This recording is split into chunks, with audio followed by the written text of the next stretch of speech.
Hello and welcome. My name is Donna Cryer, and I am the CEO and founder of the Global Liver Institute. And I am so excited to bring to you this first-of-a-kind cooking series, Fighting Liver Cancer with Food. So as I will be your co-host, I am even more excited as a liver patient and transplant recipient myself. So follow along with us throughout this series, whether you cook along with us or just enjoy. We're so excited to spend this time with you. We also want to thank our friends and partners at ASI for sponsoring this series of programming. Chef Thomas, we are eating for energy today, is that right? Yes, we're excited and we have an amazing dish for you all that I'm going to make. But I first want to just make sure I give a special shout out to ASI. Thank you so much for sponsoring this, and I'm happy to be partnered with GLI, the Global Liver Institute. So I'm excited. My name is Chef Daniel Thomas, your culinary creator for the world's most powerful appetites. And I'm excited. Yes, I've had the honor of cooking for presidents and senators and celebrities, but I'm so excited to show you all because my dad suffered from gallbladder cancer, but it also had metastasized to the liver. So I had to make sure he had good liver health. And even though we prolonged his life for 7 months with healthy eating, he succumbed to the cancer. But it was a fantastic process where we were able to help him through that journey. So I want to share some of those tips with my clients and share them with you all. So we're excited. So without further ado, I would love to just jump right in and get started. Absolutely. So while you're cooking, I'll do a little talking, and we'll split up the co-hosting duties that way. Sounds like a plan.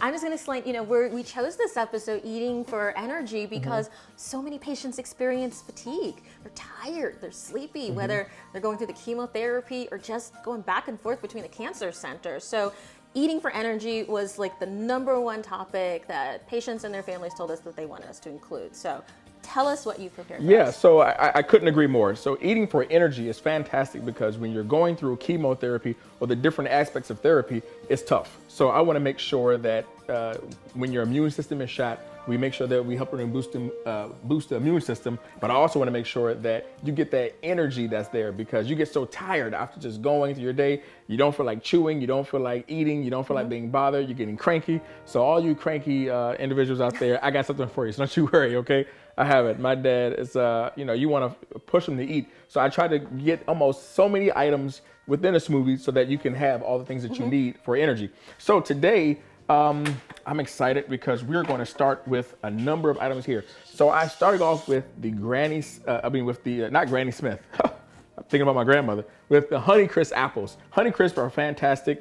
And the reason why I chose Honeycrisp apples is because one, they're fantastic where they do have sugar, but I want to make sure that as you're using a Honeycrisp apple, you don't have to use extra sweetener inside the smoothie if you don't have to. So sugars and those kind of things. So they're actually my favorite. They're mine too, but I won't tell nobody. And so many people say, "Oh, sugar feeds cancer," and are worried about that. So this is a way to get natural sugars that really don't, advance that process. So I'm excited about this. So I also take care of individuals with diabetes, and so today I want to make sure that I also focus on showing you all, especially those who have to be careful of so much sugar, how to do it. So you have to be careful. That's why I'm going to use just a piece of an apple here, breaking it down. And actually the skin has a lot of nutrients in it. And so I made sure that I left the skin on, even though my grandfather, when I was growing up, my grandfather would always have me take the skin off. But did he make you do it like in one session with a small knife? He was like a master chef at it. He could take a knife and have a full conversation and peel it. And I'm literally one of the top chefs in the world, and I still can't do it as good as he did. And he never cooked in the kitchen in his life, because my amazing grandmother did a lot of amazing cooking. That's fantastic. And the reason why, so I don't have to actually chop them in too many small pieces because it's going into a blender here. So we have. That's really good because when you are the caregiver, as you well know, if you're a caregiver who's not a professional chef, and you're trying to go between that patient in the bedroom and you're trying to prepare a meal or something in the kitchen, you don't have a lot of time. You want to get back to your patient. You want to get back to your loved one. And so it's really great that you don't have to do a lot of work. And that is correct. That's correct. Because I know that I wanted to do work, but if I could make it more simpler, then I thought I will. And so when somebody does not feel like eating, I don't feel like being bothered, it's That was okay me. to. That was always me. Yeah. I didn't want to eat anything. Madam Cranky over here, No. but it's okay though. But see, that's what I'm here for. So it's okay. I'm and so cranky, but clearly I learned how to eat. So we actually have some blueberries, and blueberries are good because they're Yes. high in antioxidants. Yes. And so we're gonna just put a few blueberries, not all of them, Right. just a few. I also want to have some walnuts in here. Walnuts are fantastic because it's a good fat, and they're just a great Right. protein to have as well. So Right. we're gonna put some of those in Right. there. And with those, you can actually take those and actually use them as a snack if you want to. So it's a good thing to actually have maybe some different kind of nuts that you have that you can, not only put them. My mother, she actually is fantastic where she actually puts small little containers. She steals my containers and she uses them so she can have her to-go containers for the different nuts that she has in them. And so she doesn't know, but I took one not too long ago because it was already packed nice. And so it was fantastic. A nice little snack on the go. Right. So we have. I did that for the first time when one of my daughters had a friend who was vegan. As you notice, this is a plant-based recipe. And what I didn't realize was that all of the girls wanted them. So it wasn't just, the child who was vegan. All the kids wanted them. And so I think this is really fantastic. Yeah, actually, so actually, what are some of the items that you love in a smoothie for you? Well, what's the fantastic thing about this is that you've included things that I normally maybe couldn't eat or be a little worried about because like most liver cancer patients, I started from having digestive issues, IBD. And so normally I can't have blueberries, but I know I can have them in a smoothie. I might look askance at those leafy greens or the cabbage, but I can have them in a smoothie. So this is really a fantastic way to have a diverse set of food items and nutrients in a way that's very easy for the body to digest. Yeah, and just to piggyback on that, that's actually a fantastic point. And so as we were getting ready to do this, I want to talk about, the reason why I did this is because one, you have to detox your body. And this is a fantastic detoxification type of cleansing smoothie. Right. And the reason is because one, think of it like your spring cleaning. You need to cleanse your body. And so it relieves stress, it relieves tension. You also get the nutrients and the proteins that you need. Right. And it also helps with digestive health because we're utilizing a little bit of soy milk and not utilizing regular milk. And so you don't have to always just use the soy milk that I'm going to use. You can also utilize almond milk, cashew milk, oat milk, and just be careful because some things are high in fat in terms of where people say they're vegan, but they have a lot of coconut oil and those kind of items in there. So just be on the safe side. But the reason I wanted to do this in terms of the leafy greens is because they're fantastic in antioxidants, they're fantastic in nutrients, and these are super greens. Right. And so because of your digestive system, I wanted to make sure I came up with a way to break it down so you didn't have to deal with that issue. So thank you. I got you. Thank you. So we're gonna toss in a couple of, and so what I did was I got in a little bit of green leaf, red leaf, arugula, and some baby spinach. I would get no fiber if I didn't own a blender. I'm just going to say that. I would get no fiber if I did not own a blender. This is the way to get fiber in, nutrients in. Some patients have, going through cancer treatments, develop bruising because of lack of vitamin K. So these leafy greens have vitamin K in them. So this is really just fantastic. And even if you don't drink a lot, you're still getting a solid foundation and doing the best for your body so that you can have the energy to keep going through cancer treatment. And this is all about energy. We want to make sure that you all get the energy. So this is not just for the patients, but this is also for the caregivers because you have to have energy. So even though as a patient, my clients that I have, because I'm not a doctor, so I call them clients, but my clients who are doctors' patients, you'll see a doctor 2 or 3 times a year. If you do have cancer, you'll see, 10 to 12, depending on your situation. But you'll see me the other 362 days of the year when you're not seeing your doctor. So they tell you what you can't eat. I show you what you can eat, but to show you how to eat it in a fantastic way. So there's 365 days in a year. We both know that, but he needs some time off sometimes to take care of himself. Well, so we're going to give him those 3 and 4 days. No, that's why I said, you see the doctor 3 days a week, and you see me the other 362. Okay. So, hello. There was math She's going on. a little bit of time around here, There was math going on. I'm a lawyer, so we don't have to do math you guys except don't do for math. billable hours. I'm a chef. We do culinary math every day. Okay. So, and I do know that in math, there's a lot of patients who need these recipes.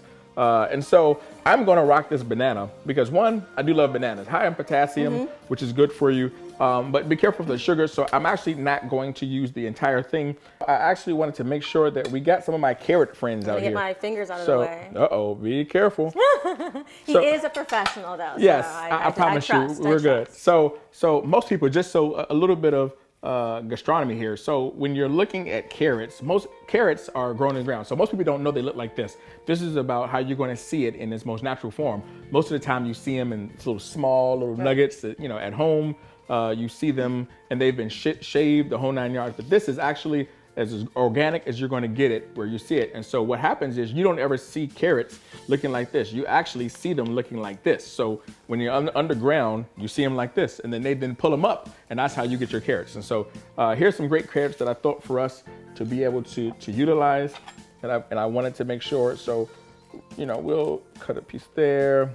And they come in different colors. I love that. They do. They come, multicolors, more nutrients, more colors, more nutrients is Correct. really the rule for everybody to remember. That is fantastic, yes. And so these have been washed, just FYI, but I did want to just get, and you don't have to give a huge chop. I just want to just give a rough chop.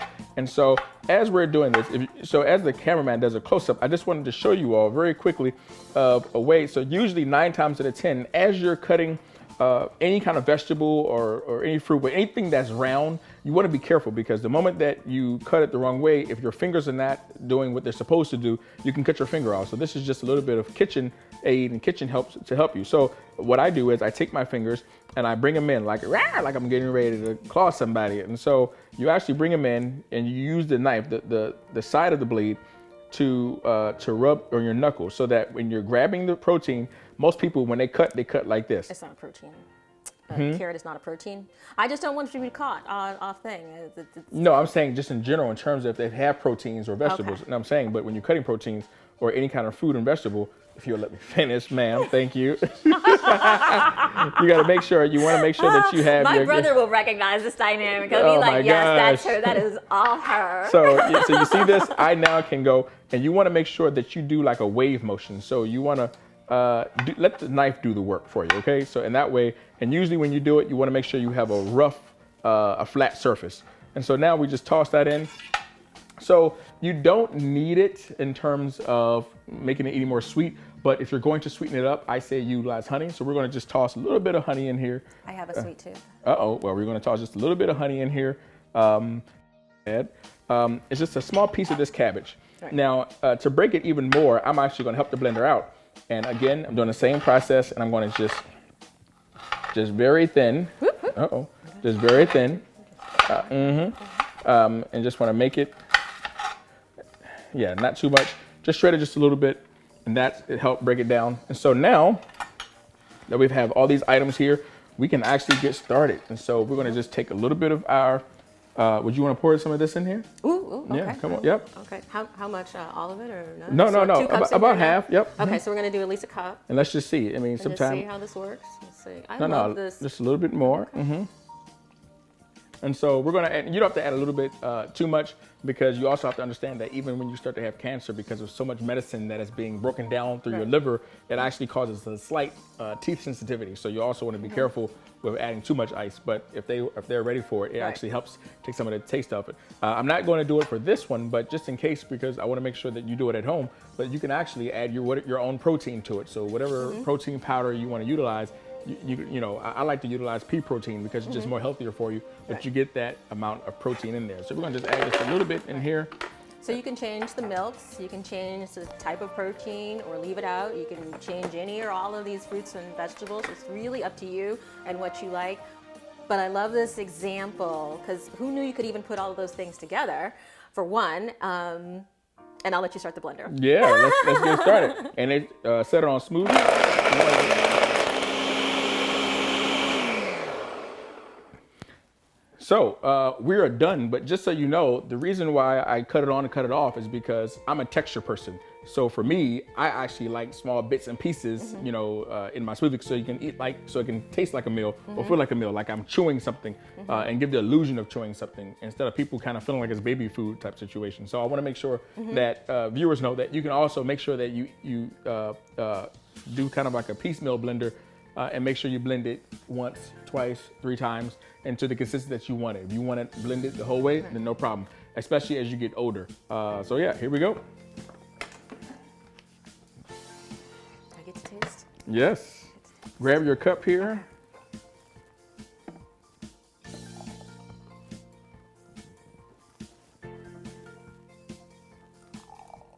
Awesome.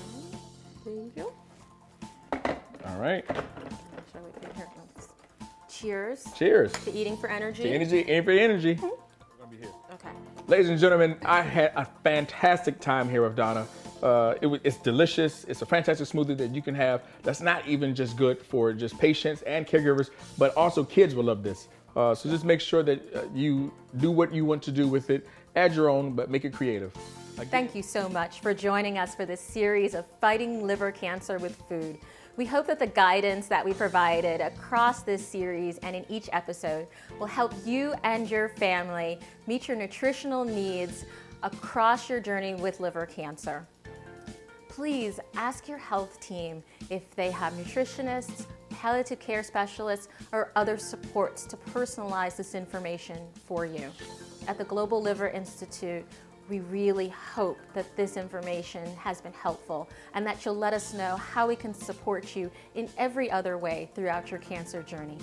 I also want to thank our friends and partners at ASI for their sponsorship of this series.